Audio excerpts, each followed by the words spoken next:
Merci Jacob de nous accorder du temps sur cette dernière journée du Hellfest. Je vais vous laisser vous présenter pour ceux qui ne vous connaîtraient pas, même si on a déjà pas mal parlé de vous sur BGP. Le groupe ou moi? Alors les deux. Ma vie. Mais alors on a 10 minutes, mais... Moi je suis Fred, je suis chanteur, on a un groupe de black death metal qui s'appelle Code. On est né en 2006 à Marseille et on a fait notre premier Hellfest sous la Temple vendredi à 12h50. Et Antoine, comment ça s'est passé alors? Exactement la question que j'allais poser, merci. Du coup moi c'est Antoine, je suis le guitariste d'Code, guitariste de session, après je m'occupe aussi de la préparation des concerts au niveau des samples, c'est moi qui gère les orchestrations par exemple. Donc voilà, le Temple c'est incroyable. Ouais c'est ça, c'est ma première question, c'était ça, comment vous l'avez ressenti? Il y avait du monde. Il y avait beaucoup de monde, c'était, on a vu en fait déjà au Valence, on a vu qu'il y a beaucoup qui sont venus se mettre devant les cages arrière, donc c'est un bon indicateur. Et c'est vrai que à la fin du concert, on voyait la Temple complète. Exactement. C'était super, c'était une super expérience, on a passé un super moment, on a eu des très bons retours toute la journée. Le soir quand je suis rentré, parce qu'il n'y avait pas beaucoup de réseau, j'ai pris mon téléphone, j'ai attendu pendant 1 heure à faire des messages, des invitations, des trucs, des vidéos, c'était super. Ouais, l'indicateur aussi, moi qui m'a marqué, c'est voilà, on discute un peu sur le fest et quand je dis que je vous ai en interview, les gens ils calent tout de suite, ah ouais j'y étais ou trop bien, donc non, très bon indicateur. Je vais revenir un peu en arrière, au cas où il y a des gens qui ne connaissent pas votre son et j'ai quelques questions sur... déjà tu as présenté le groupe en disant on a un groupe de Black Death, mais si on écoute depuis le début, on sent bien qu'il y a eu une évolution du genre. À quel moment pourquoi voilà, il y a eu ce glissement avant c'était plutôt du death C'était du death, un peu trash, en fait, après c'est comme tous les groupes, on se cherchait un petit peu. On a eu à un moment donné un changement de line-up qui a fait qu'on s'est retrouvé à 3 au début en fait, des deux directions. C'est une trilogie d'albums qu'on est en train de sortir. Et on s'est retrouvé 23 fans de Black Death. Depuis, en fait, on a fait ce qu'on faisait. Justement, tu parlais de la trilogie. Alors il y a eu la sortie de l'album. C'était bon anniversaire d'ailleurs, parce que c'était le 14 juin 2022. On va en reparler, ça fait quasiment 1 an. Et juste après, en septembre, vous avez sorti un EP. Là pareil, c'est plutôt original, juste après un album, de rajouter un EP. Qu'est-ce qui t'a motivé? En fait c'était un spin-off de notre histoire. Et comme les chansons étaient bien, en fait l'album était trop long. On a été obligé d'enlever des chansons, on a enlevé les chansons qui allaient ensemble sur un EP. On les a enlevées et puis on les a sortis quelques mois après. On rétoffer un petit peu l'histoire et d'accord. Ouais, clairement. Et puis ça a permis aussi de relancer la machine un peu comme, vu que l'EP retourne pas mal. Et puis il est très lié effectivement à l'album. Je viens de vous souhaiter un bon anniversaire, du coup ça fait 1 an cette sortie d'album. Quel bilan vous en avez aujourd'hui? Très bon bilan parce qu'il a été très bien accueilli. On a fait quelques bonnes dates, là, le Hellfest, on va faire le Muscadet bientôt, du festival, on travaille maintenant avec le Metal King et qui sont en train de travailler sur une tournée en début d'année. Donc non, plein de choses. Et puis les gens là c'est vrai que le Hellfest c'est là où on rencontre. Exactement. Les gens nous en parlent beaucoup, en plus on nous suivent sur les réseaux et puis quand on les croise, là, on parle un peu avec eux. Ouais, ça commence à avoir vraiment une fanbase autour d'un nom. Tu as évoqué la trilogie. C'est quoi en fait la thématique, le fil conducteur qui va amener, on en parlera après au 3e opus? Alors en fait c'est une personne qui, c'est un être un petit peu à part, qui meurt, qui se retrouve éveillé en fait, dans le monde de l'après-vie. Donc le premier album de Dylan Cleon parle en fait de personnages qui se retrouvent dans le monde de là, comment il évolue en fait dans ce monde infernal. Et le deuxième, donc Force Rain of the Pacific and Beyond, nous fait découvrir en fait d'autres personnages, le fait évoluer différemment et le fait passer vers en fait un troisième monde. Exactement. Donc vous avez une idée à peu près de sortie vous aviez un timing quand vous avez eu la trilogie en tête Timing non, parce que c'est compliqué les timings. En fait, les sorties d'albums se font par rapport au label. Quand ils ont un créneau, ils vont sortir, donc c'est toujours un petit peu compliqué de savoir. On sait qu'on va sortir, on a un album qui est fini, qui est enregistré, qui est masterisé, qui va sortir en début 2024. Ah oui. Et je pense que prochainement, quand on va enregistrer là en novembre, le terme d'anthologie, il va sortir en 2025. D'accord.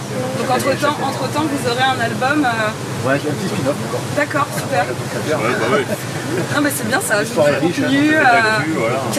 carrément. Bon bah on sera là à la sortie début 2024, ça va arriver super vite. Je reviens au Hellfest, du coup vous êtes là depuis le début. Oui, tu vois la tête. C'est ça, on est tous. Hein. On a la tête du dimanche tous. En plus il est 10h du mat, vous ne le voyez pas, mais on est motivés là. On rentre tous à 3h. Mais c'est exactement ça. C'est exactement ça. Alors je ne sais pas si vous rentrez à 3h parce que vous profitez des concerts ou vous êtes dans de la com. Ouais, on fait un peu les deux, ouais, c'est ça. Bah justement, du coup, vous avez vu quoi et aujourd'hui, il y a quoi de prévu? Il y a des choses qui vous ont marqué Aujourd'hui, c'est une grosse journée d'interview. Ouais. Je crois que toute la journée, on a des interviews. D'accord. Ça va être le soir qu'on va aller voir les concerts et en parler en terrasse, des choses. Bah ouais. Mais c'est un petit peu compliqué quand on fait beaucoup de com de promo. Ouais. Là, tu rates beaucoup de choses. Et du coup, vous avez pu voir un petit peu sur les autres jours. Il y a des choses qui vous ont marqué en concert.